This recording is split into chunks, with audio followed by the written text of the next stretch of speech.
Pancasila sebagai pandangan hidup bangsa sebenarnya merupakan perwujudan dari nilai-nilai budaya milik bangsa sendiri yang diyakini kebenarannya. Pancasila digali dari budaya bangsa yang sudah ada, tumbuh, dan berkembang berabad-abad lamanya. Bagaimanakah sejarah dan perkembangan Pancasila sebagai ideologi bangsa Indonesia? Pada awalnya, konsep Pancasila dapat dipahami sebagai common platform bersama bagi berbagai ideologi politik yang berkembang saat itu di Indonesia. Nilai integratif Pancasila mengandung makna bahwa Pancasila dijadikan sebagai sarana pemersatu dalam masyarakat dan prosedur penyelesaian konflik.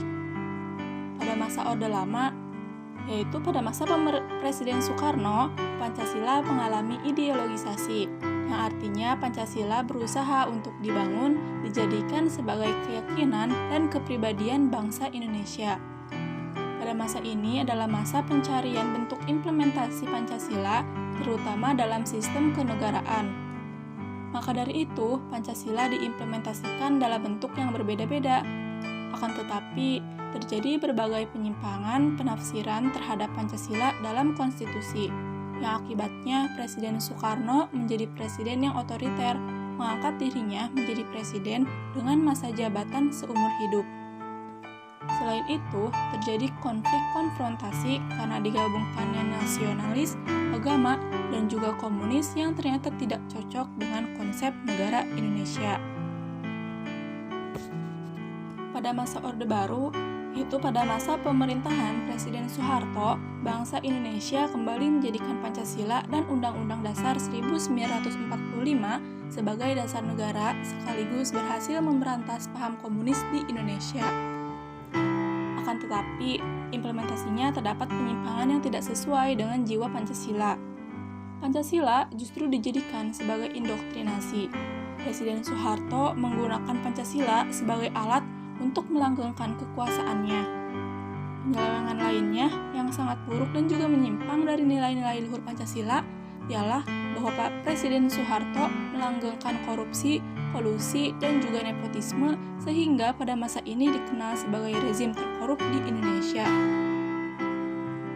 Pada era reformasi, Pancasila sebagai reinterpretasi, yaitu Pancasila harus selalu diinterpretasikan kembali sesuai dengan perkembangan zaman. Berarti dalam menginterpretasikannya harus relevan dan kontekstual, serta harus sinkron atau sesuai dengan kenyataan pada zaman saat itu. Pancasila pada era reformasi tidaklah jauh berbeda dengan Pancasila pada masa Orde Lama dan Orde Baru, yaitu tetap ada tantangan yang harus dihadapi. Tantangan itu ialah korupsi, kolusi, dan nepotisme yang sampai hari ini tidak ada habisnya. Pada masa ini, korupsi benar-benar merajalela. Apalagi tantangan saat ini bersifat terbuka, bebas, dan juga nyata. Untuk dapat mengatasi dampak-dampak yang ditimbulkan sebagai akibat dari globalisasi tersebut, maka Pancasila sebagai pandangan hidup dan dasar negara harus tetap menjadi pijakan dalam bersikap. Karena Pancasila yang dijadikan sebagai dasar negara dan ideologi nasional bangsa Indonesia memiliki posisi yang abadi di dalam jiwa bangsa Indonesia.